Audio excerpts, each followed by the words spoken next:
Where have all the autumns gone?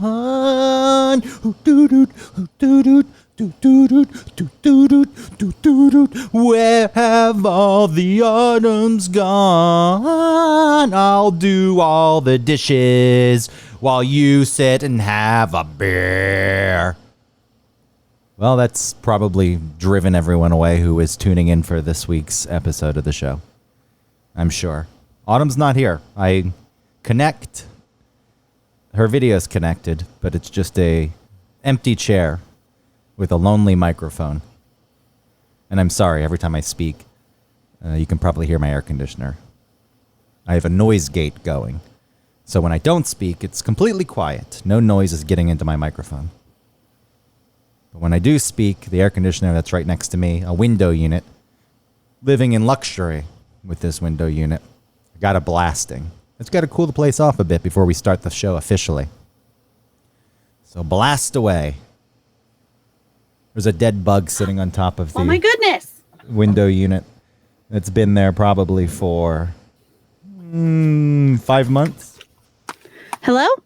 Oh, hello. I was talking to the audience. Oh, hello, audience. I was talking about how when I speak, you can probably hear my air conditioner. Only when I'm speaking. When I'm not speaking, you can't because I have a noise gate. They've already heard this, and now it's being repeated. But when I speak, the air conditioner next to me is blasted. The point is, I was saying there's a bug on top of it, maybe a mosquito. I think it's been there 5 months, and for some reason, I refuse to move it.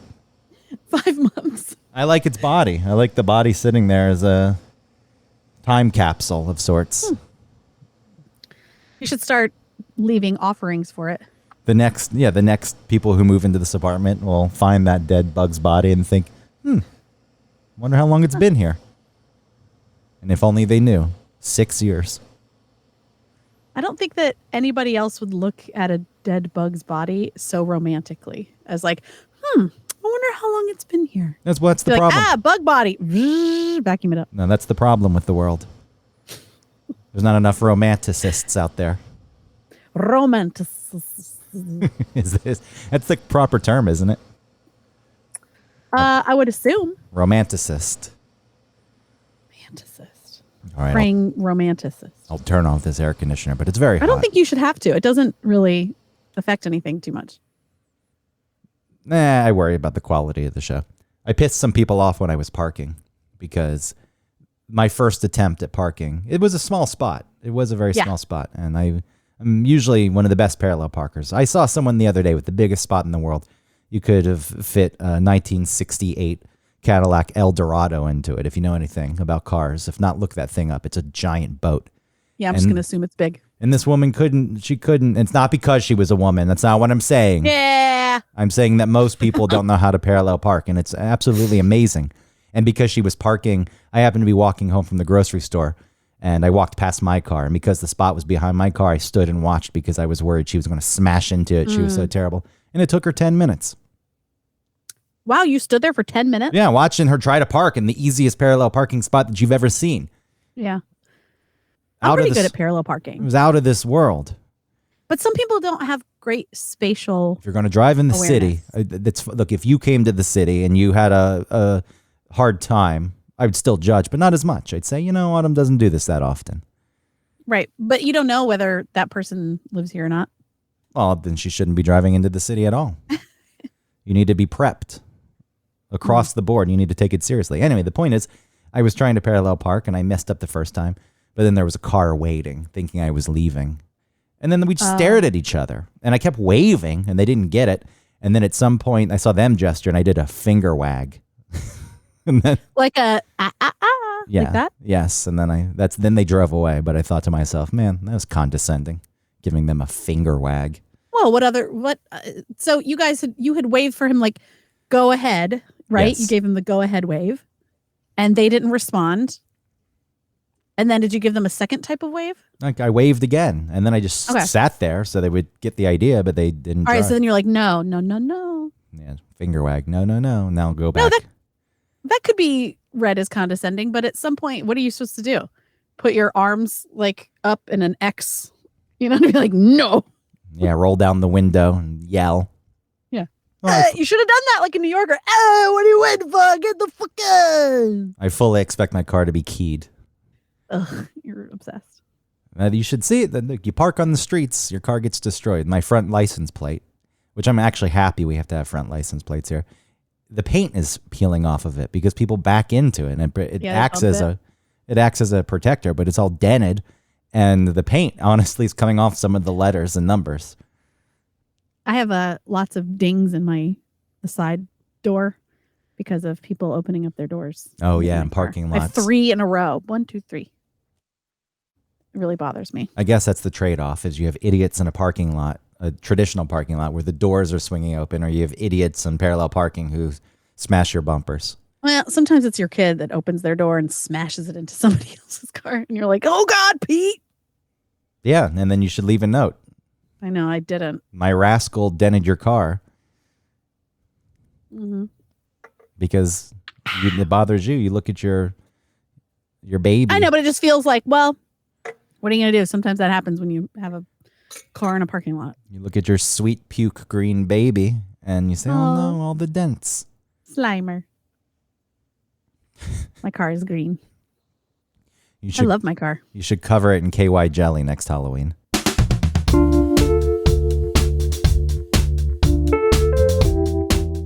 Welcome to One Topic, where we stick to one topic. My name is Autumn Fisher. My name is Greg Russ. Very good. You hit but I faded the music. That's why you knew, right? Yeah, and it helped me. But I was waiting for it to establish, like we figured out last week. Like we practiced last week. Like we spent way too much time last week doing. And are now doing again. Thanks for listening to One Topic. You ever listen to the full theme? Yeah, it's cool. Let's keep it going. Yeah, custom. This was custom composed. Fits the mood. It really does. Of us. Perfect one. Just kidding, with a stock track. Yeah. But I went through probably 100 or more different songs to find the one that fit just right. And then you sent a selection. Yeah, but I only sent you like 3. But you said, what about these? I didn't send you like 20 to choose from. What about these? I wonder if I can find those. Yeah, they're still around. I think I might still have them. Except I accidentally deleted like everything I'd ever saved in my Gmail on accident. Oh boy, I did a search for your name and music, and I was like, God, it'll be easy to find, but for whatever reason, every story guide, show guide that Jared has ever sent. I know. I have like every version. I don't know why I keep these. I can tell you what happened on the Von Hessler Doctrine in January of 2016. Tommy Lee got stuck upside down on drum roller coaster at Final Motley Crue concert. That was apparently a story that was discussed. Weird. I can tell you what happened. Would you like to know what was going on the Von Hessler Doctrine on May 6, 2018? Yes, please. Giuliani doesn't rule out that Trump could take Fifth Amendment in Mueller probe. North Korea, I heard your dog bark. Trump ruining good mood ahead of summit. McCain doesn't want Trump at funeral. Friends tell White House. That was before McCain died. Oh my God, it's so annoying. A lot of that. It was a lot of politics at that time. All right, where the hell is the music? When did you... Opening music? What do you think about these? Oh, you only actually sent me 2. Oh, good. This could have been our theme. Welcome to One Topic. That's a nice one. Yeah, this one's all right. I'm waiting for it to kick in a bit. Yeah, it doesn't really kick in. Come on.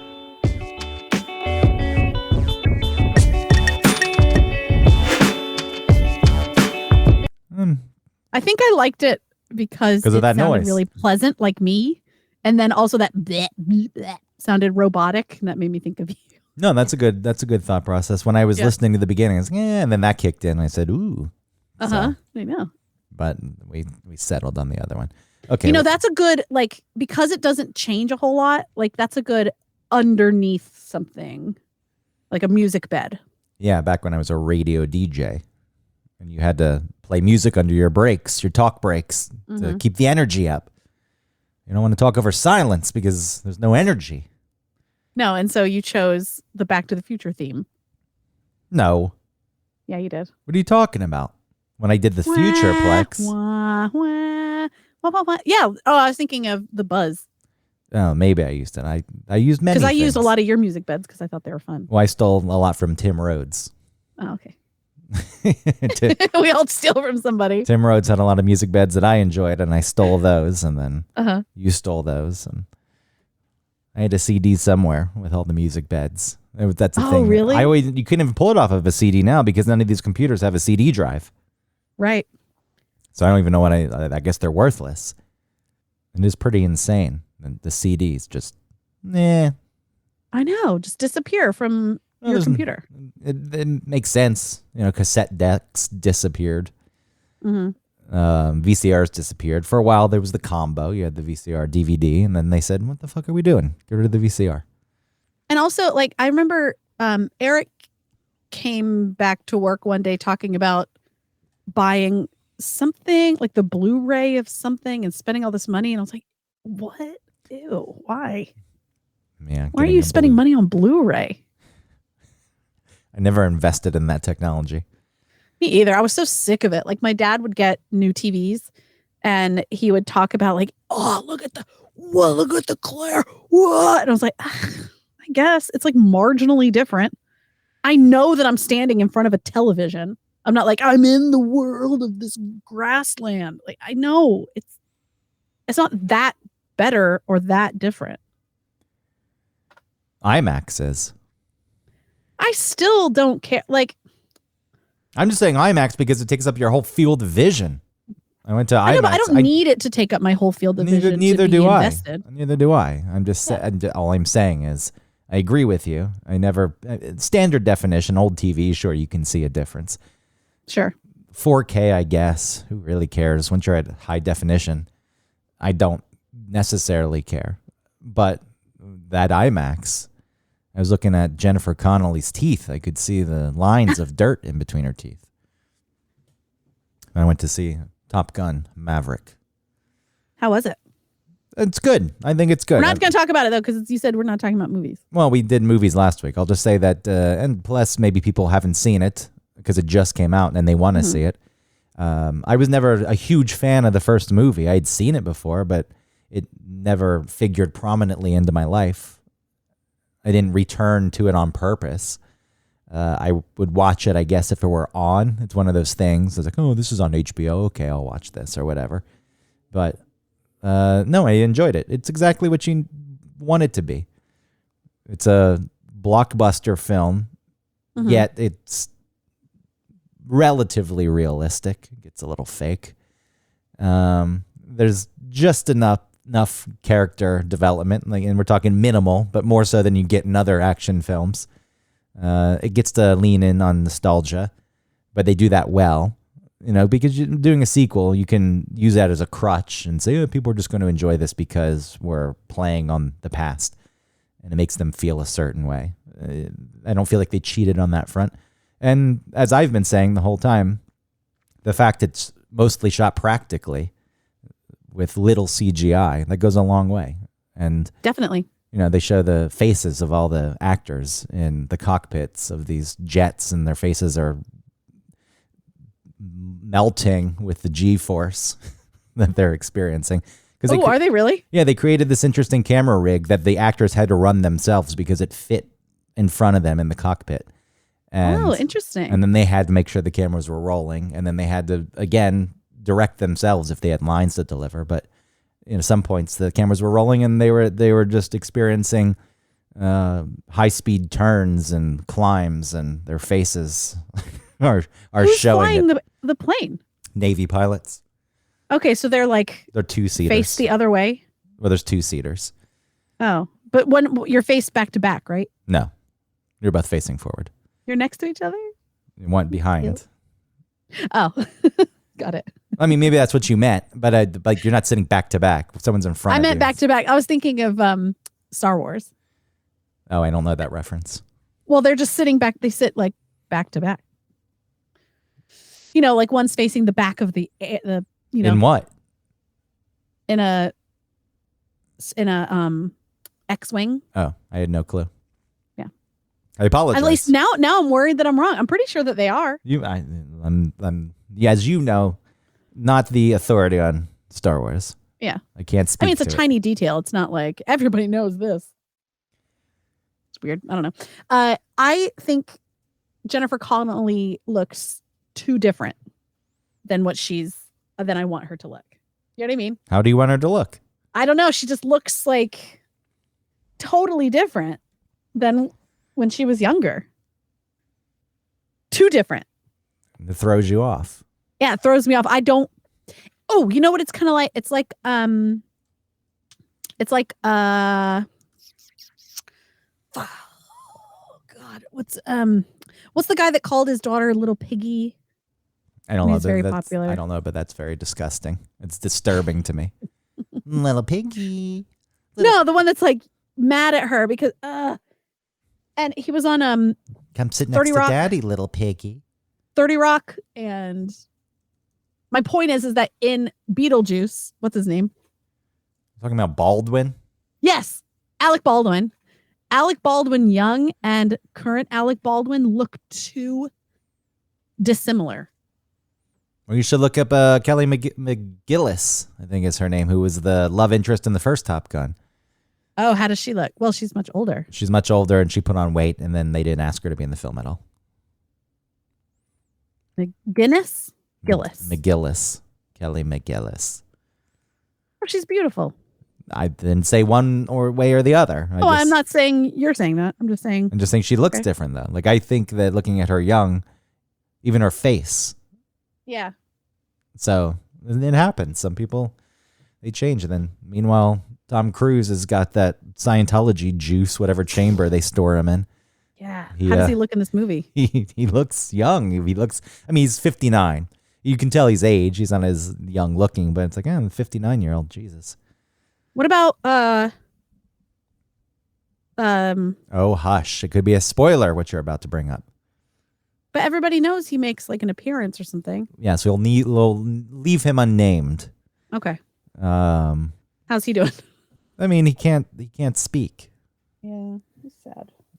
Val Kilmer. I want to watch that. Yeah, I want to watch that documentary. And the one with like Selma Blair. I want to find out about her MS. Well, it's a touching scene. You then like knowing, I guess, leaning in the history of Top Gun, but also just real life, seeing him on screen and being able to have a prominent scene. It's nice.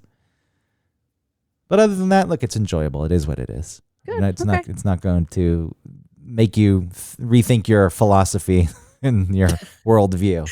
Right. But you go in and it's fun, and it hits all the beats. We can leave it at that. What was the topic for today? Annuals. What I looked up. I used the word generator because That's right. Annual pap smear. It was my week, and I was being lazy, and I said word generator. So I don't think that's lazy. I think that's sometimes if we don't have a whole lot of content, maybe, or at least we just don't want to share what's been going on. You know. It's not that I mind sharing, but sometimes it's all right. We already shared. My life's not blazing along at lightning speed with so much change. Yeah, I guess there has been a lot of change recently, but that's more work stuff, and I don't talk about work. Yeah. So we'll leave it at that. All right. So your annual pap smear. Hope you got that. Hope it went well. Yeah. It's every like 3 years. When do you have to start getting this? What age? When you start your period. Oh, so a long time. Or when you start having sex. Well, I think about a dude and a prostate exam.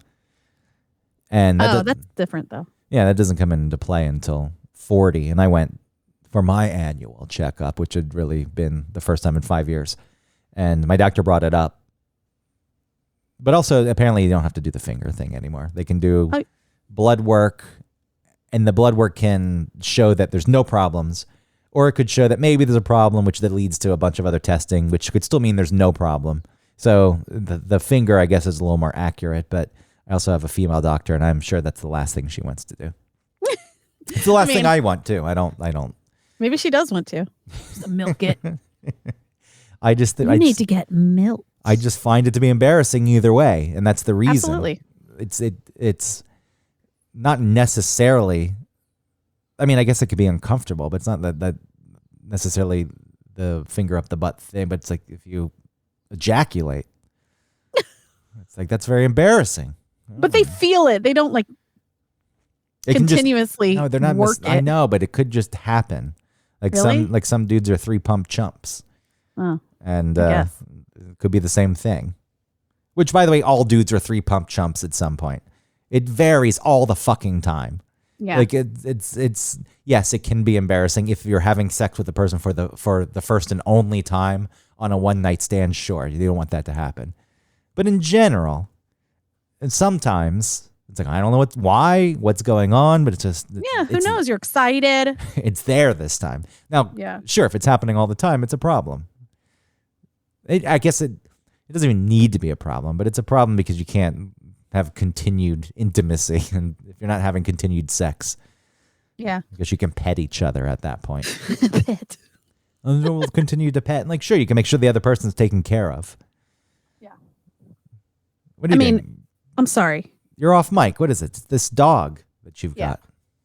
I know. You have this animal, this beast. What are you doing? Picking it up? Yeah, I put him in his little bed. He's like eating this. All right, so I have my printer. I can't. We'll just wait. We'll wait until you get back to the mic. Okay, got it. He really likes paper, so I have my printer on the floor. Does the show know you have a dog yet? You were like really, you really were embarrassed to tell them. No, I'm not embarrassed. I'm just like there's shame. There's something. Yeah. No, I'm fine with it. I don't want their projected bullshit on me. Well, they're gonna find out when the dog starts barking. Well, I'm gonna figure this out. When Lady starts barking. Not Lady. Baby. Oh, sorry, the name's Baby, like Dirty Dancing. Yes. Not from Dirty Dancing. I just liked the idea that he would be named Baby. Baby is distracting the show. I'm sure the baby's a cute beast. Now he is cute. Now you're holding Baby. You're gonna pet Baby. Yeah. I can't scoop my chair. Okay, here. Could you please just chill here? Thank you. This when I reacted the way I did, it's because I knew it was going to interfere with the quality of the show. I thought we do a show. There's a certain standard. It was not. You. That's not why you. Well, I did think about that. I thought about that, and now here we are. And I think about the radio show that you're going to do. Well, I had the dog all week for the last week of the show. Were you holding the dog? No, my parents were babysitting him. Because he's a puppy, so he's not an established dog that just like lays on you. He's like, you gotta teach him. So. Oh boy. I don't think he wants to be held. Otherwise, he's eating my printer. It's like biting at the corners. He is, you know what? He does cry when he's tired and he like wants to lay down like a baby. But so what are you going to do? You're going to hold it across your chest? Yeah, maybe. For this whole episode? All right, I'm going to look away from the video screen so I'm not distracted. Okay. He's doing fine. I'm looking at the Google search page now. Okay. So, annual. My nurse practitioner, who's my person that I go to, she does pap smears in this really different and amazing way. So instead of putting your feet up in the stirrups and scooting to the end of the bed and like the speculum and then the poking and all of that, all she had me do was like put the bottoms of my feet together, and like butterfly my knees out. And then she just like, zoop, zoop. She was like in and out, zip swish, super fast. And it was over. I was like, wait, that was it? She's like, yeah. It's like, it doesn't need to be all that. Well, why? Oh my God. What has changed with the technology that allows her to do that? So the way that that male doctors started doing pap smears was so that they could get like the best view, and it didn't really matter whether the woman was uncomfortable or not, or what any sort of experience the woman was having, because of that. So there's like new techniques that you can do that you just have to sort of learn or be taught or know about. So and you get the same results. You get the same quality of results, and you don't have to do all that. Yeah, leave it to those creep doctors.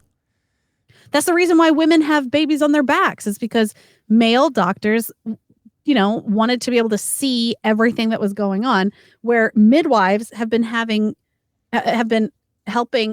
birth babies with women on those like chairs that you sit on with like the big hole in the like U shape out of it, so like the baby can come out, or like women on their hands and knees. The birthing position of women on their back is nothing but convenient for others. Yeah, it's like pooping. It's like pooping. You're not supposed to sit. You're supposed to squat. Right. Squatting down. Yeah. Get a woman squatted down so that baby will slide out. Slip and slide. You're supposed to. But it's like, I can't see. Also, there was this male doctor that was really into like women need to experience pain during childbirth because it was like punishment from Eve for eating the apple. Eating the apple. Is this real? Yes. Is this a real thing? Yes. He said, physicians' hands don't spread disease. And so he would like be all up in a woman's guts and then go birth another baby and be all up in her guts and spreading anything that anybody had. Who is this doctor? Where did you learn about this? I forget what the doctor's name was. But where'd you hear about it? I read about it. Where? On the internet. Where? Reddit? No. You're going to say Reddit? Yeah. Oh, no. Oh, boy. Look, I don't put it past. I'm with you. I'm on the side with you. You're talking about these dude doctors, and I know just doctors in general. I know what's best. Things are going to be easy for me. Like I have a friend who broke his leg, and he needed, this is recent, and he needed to have screws. Like the break was so bad, they needed to have screws. And that's a big surgery. You go in, there's surgery, the screws are put in. A week later, there's an x-ray. It's like, oh, this isn't done correctly. So the surgeon fucked up. Wow. Not an apology. Nothing. Such hubris with these surgeons. I know not all surgeons. This surgeon in general. But there's a coldness that comes along with it. And I understand that. If you start thinking about it, what you're doing too much, you're going to get caught in that. And in a weird way, it's more comforting. It's like, all right, this person's a robot. And they're just going to go in and do the surgery. But I feel as though that if I were a surgeon and I screwed up a surgery, you can say, this happens sometimes.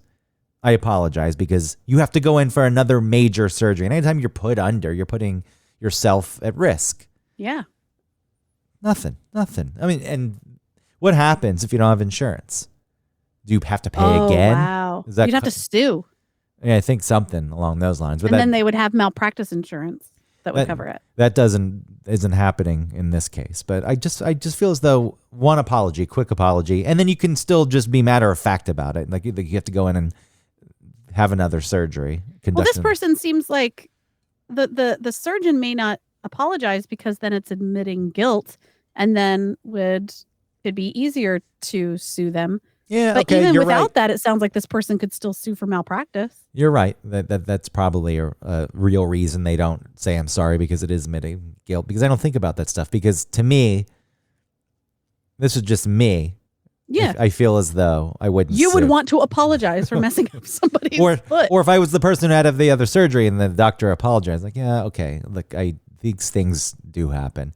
Because it is kind of shitty. Do happen. It is kind of shitty that if a doctor fucks up and it affects you in some long-term way or screws your life up, quality of life. Yes, I understand the suing, but a surgery where it's like, okay, I messed up a bit and they have to do this again. In my mind, it's like, okay, mistakes do happen. And to hold people to this standard, because they're fucking humans, that everything at all times is going to be perfect is unrealistic to me. Mm-hmm. Should we be demanding it from surgeons? I guess, because if you're lenient, I don't think you need to. I mean, of course, a certain standard needs to be met as far as surgeons go, but there you don't have to be perfect, and that's why they pay into malpractice insurance. There's such egos on a lot of them, though, too. Well, especially surgeons. Surgeons are notoriously like chefs. You know, they're full of themselves. Know-it-alls. Chefs is a bit out of line. If you're doing something high pressure with high stakes, and you're doing it on a regular basis as your job, you probably need to have the ego to even get to a spot where you're good at that. I'm not saying it's cool or I like it or whatever. But a chef, give me a break. There's no pressure. You throw it out. You make another dish. You give someone it doesn't taste good. But it's your reputation. Everything's riding on I understand. The last dish you serve. Yeah, I hear this, but the egos with chefs. Yeah. No one's dying. You don't have to be that. Someone could die. You know what I mean? Someone could die. I was going to say no one's dying. But if you're... Oh, well. Someone could, just like The Simpsons when Homer ate the blowfish. He didn't die. He thought he was going to die. Mm-hmm. Was that the 24 hours thing that he was trying to complete all these things before he died? Or was that something different? Or he watched the sunrise and he was okay? That's how that one did end. He was sitting, looking out the window. Yeah. And then the sun... God, The Simpsons used to be such a sweet show. There was in that way. There was a sweetness. Not always. I mean, he was choking out Bart. But I wonder what season that stopped. I don't know. Do you think they still might do it? I don't know if they still do it. I feel as though that at this point, come on. Even though then, it was satire. But I guess there were more parents at the time who thought that season 22 is when the choking officially episode stopped. 17. Unfortunately, the therapy works too well, and Homer can no longer strangle Bart, even when the boy misbehaves, because he is traumatized by the therapeutic session. Is that what? So forever it changed. Love is a many strangled thing, so they must have addressed it. They had an episode. Yeah, they had an episode where a therapy caused Homer to never strangle Bart again. Realizing that the anger management sessions have turned Homer into a pushover, Bart takes advantage of him and becomes a school bully, as the school can no longer count on Homer's aggressiveness to protect them from Bart. But this is a repeat. This is the Itchy and Scratchy movie when Bart pushes because Homer's a bit of a pushover with punishment. Remember? No. There was an episode where they need to be punishing Bart. He keeps doing bad things, but they never because they want to go see the movie? They never actually follow through. And then the one time Homer follows through is when the Itchy and Scratchy movie is announced and Bart has his ticket and he says, "You're not going." And they actually, he keeps to the punishment. Well, I mean, how many seasons are there? Are they in season 179? I feel like it's 33. Get over yourselves. Stop it. Simpsons, stop it. There's no one else around in any capacity other than the voice actors. I don't even think Matt is around. Matt Groening. I think it's just his name. And he's like, "Give me the money." What is Matt Groening doing? And you can't blame the actors. What does he do? You can't blame the actors. And it's like, "Yeah, you want to keep paying?" No, they got work. Yeah, I'm going to continue to do this, even though they're rich enough that they could stop. And Bart's a Scientologist. Really? Yeah. Uh-huh. What's her name? Nancy Cartwright. Nancy Cart. Yeah. She's a Scientologist. She's a weirdo. I didn't know that. Man, there's a silverfish on my wall. You know who else is disappointingly a Scientologist is Beck. Should I kill this thing? No, leave it alone. I don't like the silverfish. If it was a house centipede, I'd leave it because that thing doesn't eat your food and it eats other bugs. It would eat the silverfish. But the silverfish. Just let him live. Live and let live. It's so humid in here. I think there was mold growing on the wood ceiling. All right. Is your air conditioner still on? No, I had to turn it off. Turn it on. I'm gonna leave it off. But yes, the Scientology, Beck being a Scientologist, even but his parent, he was born into it, so that's better. I guess. I guess. I was thinking about that with Tom Cruise. It's like we're giving him enough of a pass because there's goodwill that he's generated with people who can appreciate movies. The fact that he does practical stunts and he does them himself and he puts his all into movies. But to some people that doesn't mean anything, and they probably view him as a weirdo. But even people who can appreciate that, still in your mind, you're like, yeah, but he's like the biggest Scientologist around. Yeah, and he's like so close to that head dude that snuffed out his wife or whatever. I He's think, been yeah, I think missing about since this. the 90s. I think about this, Yeah. and even watching that movie, it's like it's always in the back of your mind, even a little bit. Even if you get mostly pulled out, it's like always in the back of your mind. And he is pretty intense. And I wonder if like people who have to kiss him in movies like that, like, oh boy, I have to kiss Tom. I think he's pretty charismatic. Like, I think people that have met him, and people like Jeff Goldblum. I know Jeff Goldblum can be like a little handsy, but they a lot of really big celebrities look past you when they talk to you, or are looking around the room while they're talking to you, and you can be an absolute nobody, and Tom Cruise is like looking right in your eyes and listening to you and asking you questions about yourself and stuff. So True. I hear that and there was something too about some movie he was on where he like paid for everybody to do something, or he's just really generous. And Well, even for this movie, he wanted everyone to be used to being in jets so they could shoot that, and he paid out of his own pocket, God knows how much, for flight training for everyone. That's great. Why not do that? I mean, you got enough money. I agree, and because he cares about the quality of the work, so I can appreciate that. And that's cool. That's the thing. So Jeff Goldblum, on the other hand, I know that he's hot in Jurassic Park with that shirt open, but him being handsy, he's like, get over here, pulls the person close and starts necking them. That impression's really good. I like him, but I can also see how he could be pretty creepy in the right setting. Yeah. I don't know if he is. It's not based on anything other than you saying that you hear he can be handsy. I don't know about handsy, more like too intimate. Oh, he really gets into it. Yeah. But does he have sex scenes? Did he have sex in The Fly? Oh, he had a weird, trippy sex scene in Earth Girls Are Easy. True. That was weird and floaty around or something. And I know we hit on this last week with Christopher Lloyd episode, but is Jeff usually a romantic lead? He's not. He doesn't have, that I recall, those kind of No, in the 80s roles. he was. In The Fly he was. The Right Stuff? No, he was just kind of a nerd. The Right Stuff? Yeah, you never saw The Right Stuff? Without The Right Stuff, there would have been no Top Gun. I tell you that right now. I see that. I don't know where the silverfish went. We have to get back to our topic, annual.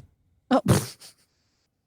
Which, I mean, you want me to go through my, I can give you my blood test results. That's real exciting stuff. I'll tell you right now, I'm not pre-diabetic, which opened the floodgates on sugar. I thought to myself, you got to cut back. You got to stop eating bags of gummy bears and nonpareils. Hold on a sec. I don't think that Jeff Goldblum is in The Right Stuff. No, he's in The Right Stuff. He's relatively unknown. Recruiter. Yeah, he's like barely in it. Oh, okay. Well, that doesn't count then. No, he's in it. Nah. He is in it. But it is a small role because it was early on in his career. He was young. Okay. You can check him out. Go see a young. You know what? I want to watch Apocalypse Now. Okay, you should watch it. I've never seen it. Check it out. All right. Is it good? I'm trying to move away from movies because last week was all about movies. Oh yeah. We have a topic at hand. So annually, I was going to tell you my cholesterol's a bit high. The bad cholesterol is. That's not good. My overall cholesterol is borderline. Yeah, this is thrilling stuff on par with the episode where we did your budget. Yeah. Do you guys want to update on my budget? Which I think people complained about. I paid off a bunch of things and now I have $60. But I have cash. I have a bunch of cash. How much cash do you have in your pocket? Like 300 something. Okay. When you get paid again? Friday. All right, not too long. Yeah, not too bad. It's fine. And I have only 60 because then I had enough to get me through the week, especially because I don't have the kids. So like you can like, I don't know, it's easier not to spend money somehow. There's not a big party this weekend you have to buy stuff for with the Memorial Day? For tomorrow, for Memorial Day. No, Travis is having, like beers and brats and burgers. Oh, yeah, BBB. Yeah, BBB. Hey, baby. So, yeah, baby will be there. Brother baby. What about the other friends, the friend group? Oh, that's all kind of fallen apart. The other day, it was so beautiful outside, and I wanted to go sit out somewhere and like have a beer. And a friend of ours who we were all going to their party, they had to cancel because their son has COVID. So they're like quarantining, or at least the son is quarantining. And so I knew everybody was available, and it was early enough in the day. I was like, hey, does anybody want to go, to either of these two places to sit outside and whatever? And I didn't get any response. I was like, fuck you guys. It was a tight-knit group, I thought, at one point. I know it was, but it's all come crumbling down so quickly. That's what happens. It was disappointing, but that's what happens in I got my middle age. I got a different friend to come out. All right, good. I'm glad you got a friend to hang out with. And then we came back to my house and we watched Little Shop of Horrors. I watched that the other night too. But You did? we're not talking about movies anymore. Ugh. We can talk about that puppet. Okay. I will Yes, never it's get good. over It's how a great- amazing. It's amazing puppet, yes. God, it's so good. And then the dentist scene when you're looking through the inside of the mouth at Steve Martin doing the dentistry. Incredible. I'm resenting you right now. You're putting me in a spot where it makes me sound dismissive. I'm having to dismiss you. Okay. To not engage All right. in this conversation. I'm gaslighting you. Even though it's a conversation that I think could be worth having in the right place, but it doesn't tie to our topic. Okay. What can tie to our topic is here's what a pro does on them. Silverfish I've been talking about on my wall. I don't know where it is. It's gone. Yeah. But when you rent, as I do, annually, you have to re-sign a lease. How about that? Okay, I have a question for you. Yes. What's your favorite movie? I'm just kidding. When are you going to re-sign your lease? And do you think that they're going to jack up the rent like everyone's experiencing? I don't have favorite movies, by the way. I don't have favorite foods. I don't have favorite anything. I agree. It's like a little kid thing to say, like, my favorite thing is like, no, there's so many different types of moods and things that you're in, whether it's a movie or food. I have a Like, favorite sometimes color. my favorite food is a burger and fries. I have But other times it's like Thanksgiving dinner is my favorite. gray. That's my favorite color. Grey Yes. or Gray? Nope. No. I like them both. I just split back and forth. I just go back and forth whether I say AY or EY. GREY. I don't know if they're going to fucking raise the rent. I've been avoiding my landlord. He lives in the front building. The other day, he was out he's got a deck, and he was prepping some stuff. I don't know what he was doing, but he was like cleaning out a cooler, and I needed getting ready for Memorial Day. I needed to go to the store. Uh-huh. And I saw him out there. I was like, oh, fuck. If I go out there, here's what's going to happen. It's like, hey, your lease is almost up. We need to talk about that. Oh, okay. Yeah, I'm going to raise the rent $500. Or 200%. Or, I think that I want to kick you out because my son, he wants to live in there, even though his son's 13. I have this idea that when the son's old enough, he's like, Dad, I want to live on my own. He's like, all right, you can live in the back. And so for whatever reason, that's coming early. Like no parent's going to let their 13-year-old live in a house alone, right? But in my mind, I feel as though if I were a parent, I probably wouldn't do it. But I like the idea of my own peace. So if I had like a house in the back that I could keep an eye on and you would know if the kid left, I'd say, yeah, go live in the back. have your space so you don't bother me. That's a bad parent, I think. Is it? Just like go live somewhere else in the most crucial time of a kid's life when they're the most likely to lie to you about whatever they're up to. I can see though his place from the window. You could see him. Did you ever see Ferris Bueller's Day Off? Yes. Exactly. I based my whole life on that. You just really want to keep getting back to movies. That movie inspired how I wanted to be. I wanted to be Ferris. Just kidding. I had no desire to be Ferris. I thought Ferris was insufferable. I didn't think he was cool. I did not think he was cool for a second. I thought he was a bully. He was nasty to his friend. He's nasty to his girlfriend. He's not nasty to her. He loves her. Well, no. He's self-absorbed. She's there to serve him and look good on his arm. It was an 80s movie. He's the most self-absorbed piece of shit. No, he was good for Cameron.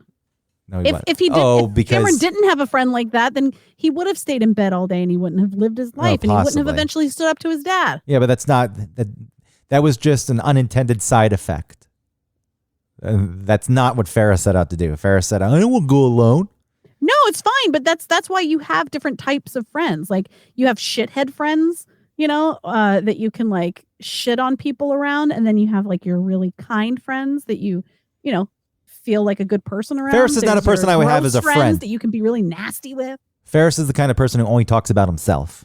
And if he's asking you a question, it's because he wants you to ask him the same question so he can tell you a fucking story. But the movie was called Ferris Bueller's Day Off. If it was called Cameron's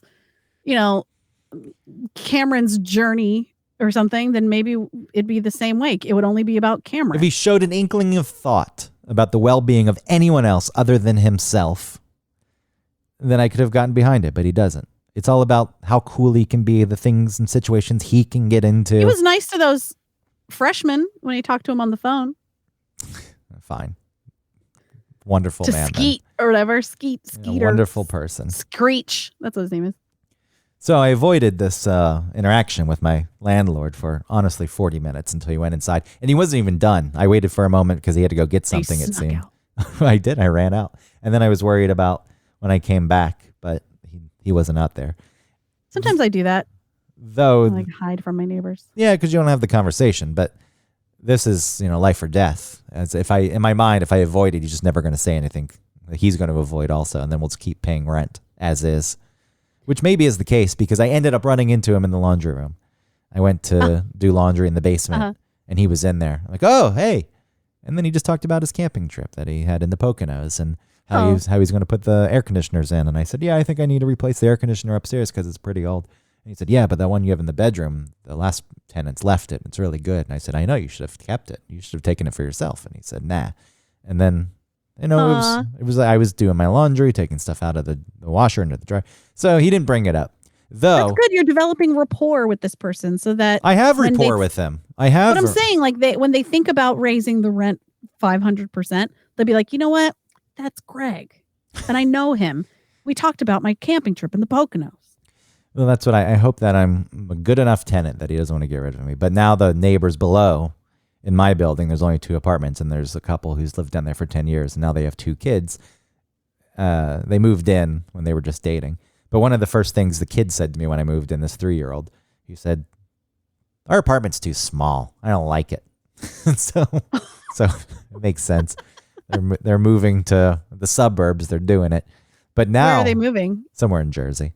Oh, okay. Now I have this idea that my landlord's going to think, wow, because when you walk in the front door to the left, there's a door that's got locks on both sides, but it leads into their apartment that they don't use that. That's not their front door. But in my mind, my landlord's going to say, I want that now. We can kick Greg out. Greg and Christina get the fuck out of here. Right. Because we're going to take in the whole house. We're just going to live there, upstairs, all 4 floors. It's ours. Deal with it. So I'm waiting for that now. I mean, don't you think they're happy with where they live and their living situation? They only have 1 kid. Kid's 13. He'll be out of the house I think there's other days. kids. I think there's other kids. I think that his wife, I think they have a kid together, but then his wife had kid or 2 from previous relationship. So, look, the one thing he said once a long time ago when we were just talking about it, he said he used to live in this apartment.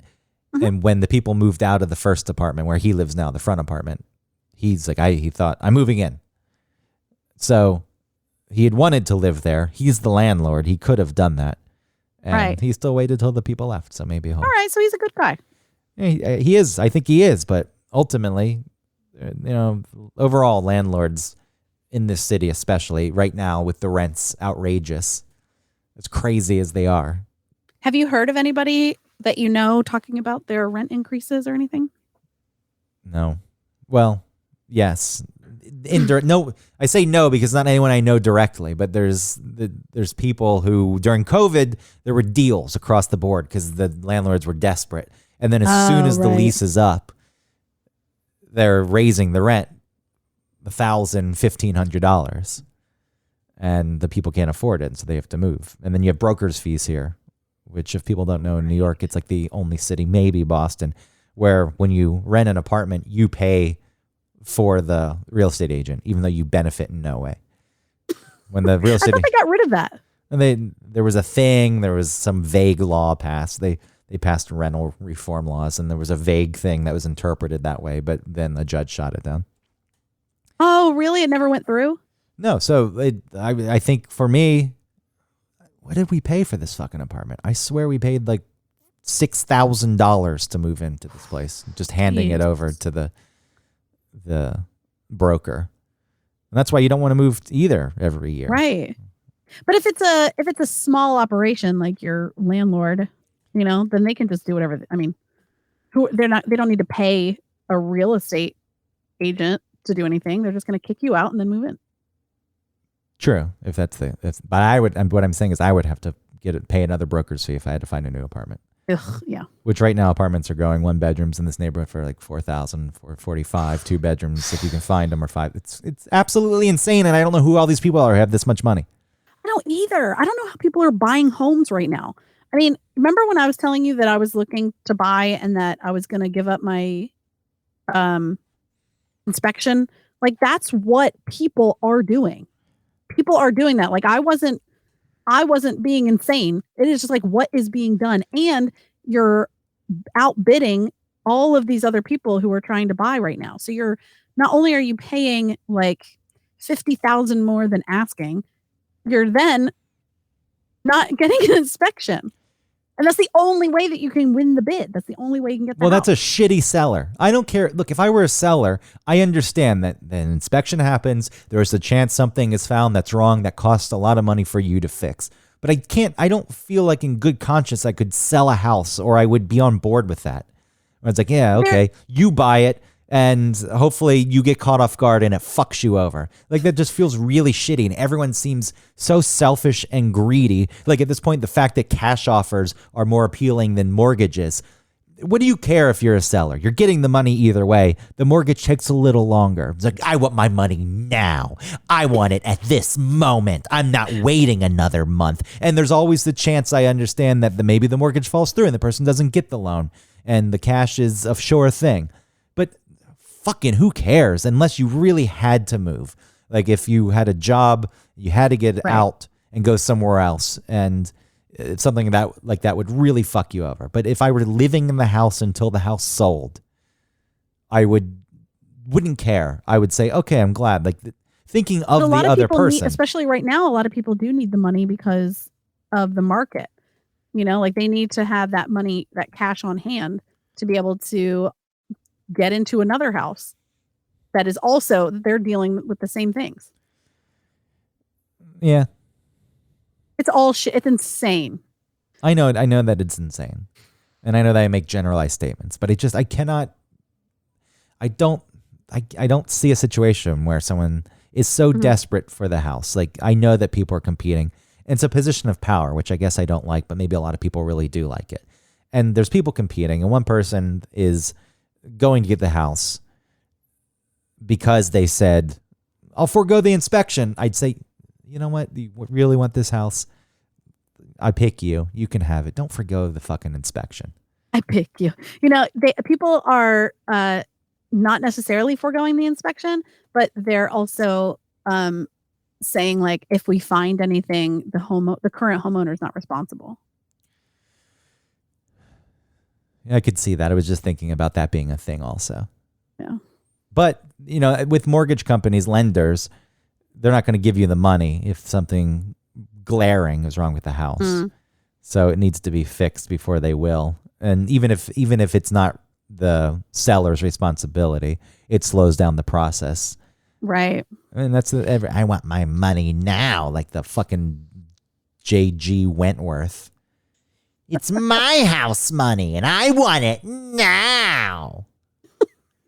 It's fucking disgusting. Everyone's Ferris Bueller. See, this is the problem. Everyone watched Ferris Bueller and thought, that's the model of a person I want to be. I find Ferris Bueller to be disgusting. A plight on humanity. I mean, he was so clever. He wasn't, fooling people, getting people in trouble, getting them fired at their jobs, putting them in danger. Yeah. Like, Like fucking Heathcliff, the cat, which was a cartoon. It was I also loved Heathcliff. yeah, that's fine in cartoon form. But this idea that being cunning and manipulative is something to be proud Just of. looking at it that way. I don't see it as... It's exactly what it is. I don't see it as a negative. What did he do that was like hurting others that didn't deserve it? That principal's going to lose his job, even though the principal was psycho. I don't put it past him. He wasn't okay. So that's fine. That was, You valid. should think he changes his grades. Yeah, that's fun. Who cares? It's high school. Somebody gets caught. Somebody's job is to protect that computer, that IT system, and they get fired because a cunning high school senior broke in. He goes into that restaurant. They don't like. I know they're snooty. I understand at the restaurant. I don't understand what happened when the real Abe Froman came into the restaurant. I forget because he had a reservation. Yeah, that's a good question. Who knows exactly what happened? I'm glad that the people stole the car, but I wish it were Ferris's car and not Cameron's dad's car when the valet. Yeah, but like I said, it ends up being, a learning experience for Cameron. There are some people that are introverts and they need an extrovert to help draw them out, or else they would just live in their little island. I understand this again. I give you that. But Ferris wasn't doing, he didn't think, I'm going to help pull my friend out. He thought, I want to go. You don't do that. The extrovert isn't thinking that, but it's just the dynamic that works. I want to go wreak havoc on the town today, and I don't want to do it alone. And I don't care if someone else gets in trouble. He didn't get those guys. He didn't go back to the garage and yell at those guys for taking out the car. Because he didn't care, because it wasn't his car. He did care. He spent an hour and a half trying to drive it in reverse to roll back the speedometer. And then when that didn't work, he was like, we'll just have to crack it open and then we'll fix it. When he's in that, he cared about Cameron's well-being then. Was he ever more hateable? When Cameron was drowning, he saved him. Okay. I can't argue that one. Cameron, wake up. When Cameron wanted to kill himself. He was in like that fugue state. Yes. Well, I was going to say, was Ferris ever more hateable than when he was in that parade? My God. He was never more fuckable. There was, if you're watching a parade and you see another teenager jump in and demand that much attention. And do such a good job. No, he didn't demand the attention. They loved it. The crowd was eating out of his hand. I wish there were a follow-up. I'd like to see what a failure he is. Like he didn't get anywhere in life. Oh my God, I'm surprised that there's not a Ferris Bueller too. Especially in the works, because everything is being remade or redone or he thinks he's so much smarter than everyone, and our public school system taught him that you can half-ass things and still be better than other people, but then he gets into the real world and no one's falling for it. Like I think in the real world, I think he would be able to use his skills. Like, who gives a shit about high school? I think he's been told who gives a shit about making it to gym class? I think he's been told his whole life that he's got a certain type of smarts, and he's really bought into his own myth. And then so he's not. So your movie is him sort of never having learned. He's an alcoholic. He's an alcoholic. Yes, and he is. Oh, do you think he kept up with No, she hates him. No. What's the principal's name in that movie? I don't remember his name, but no, he wouldn't keep up with that guy. Maybe he runs into him at some point. What's his name? I mean, Principal Skinner. That guy's a loser too. I know. Is he like a molest? No. What does he do? No, rape? No. Something bad. In real life? Yes. Oh. I thought you were talking about in like a future film. Oh, no. I thought you were talking about the real actor. Oh, I don't know what really happened to him. I think something bad happened. What was his name? God, Jeffrey Jones. What was his name in the movie? Ed Rooney. Oh, Rooney. Film in later career, personal life, criminal offenses. Okay. Oh my God. He had What criminal offenses? the possession of child pornography. I told you. Well, I didn't know that's what you were talking about. I thought the character in our next film, the sequel. It all started with that duck movie.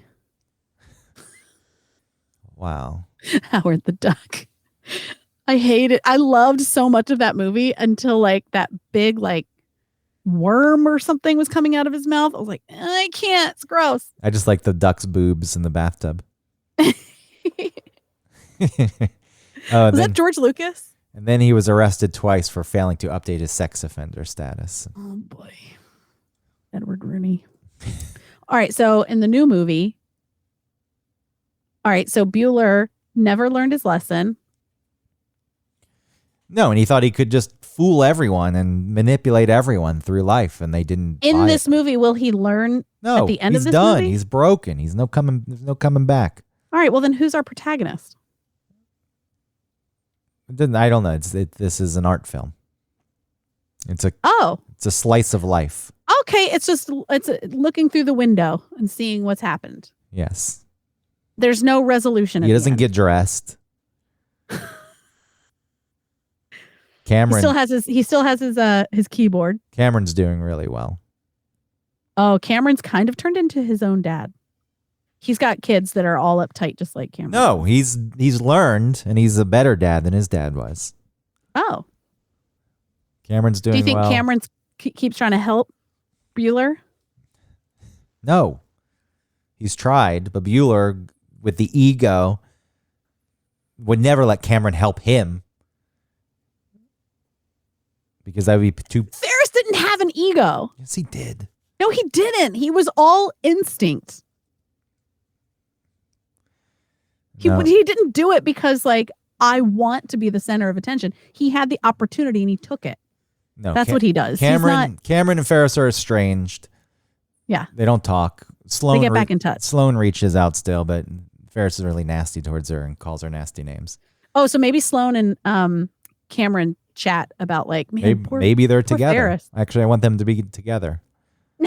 No. Yes. He's gonna have married the first girl he has sex with in college. I think Sloane. Like Ferris said. I think on their day out, and the wife's a real bitch. Sloane realized how great Cameron is and how much better he is than Ferris, and she ditched Ferris soon after.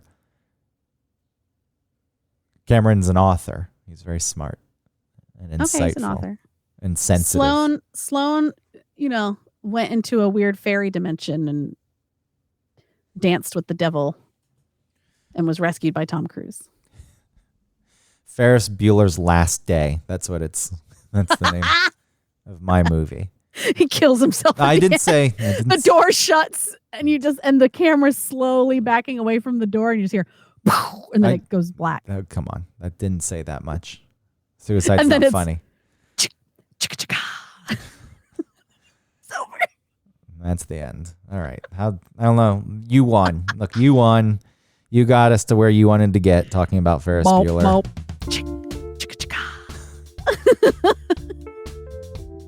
I have things to do. Wrap it up. All right, I do too. I want to eat. I'm hungry. Okay, thanks for listening, everybody. Please like and subscribe, rate and review. Tell your friends about the show. Support our sponsor, hoffandpepper.com. You can get some great locally made hot sauce in Chattanooga, Tennessee. If you go to hoffandpepper.com, use our code ONETOPIC15, get 15% off. Do it, okay? I love you. Mwah. Bye.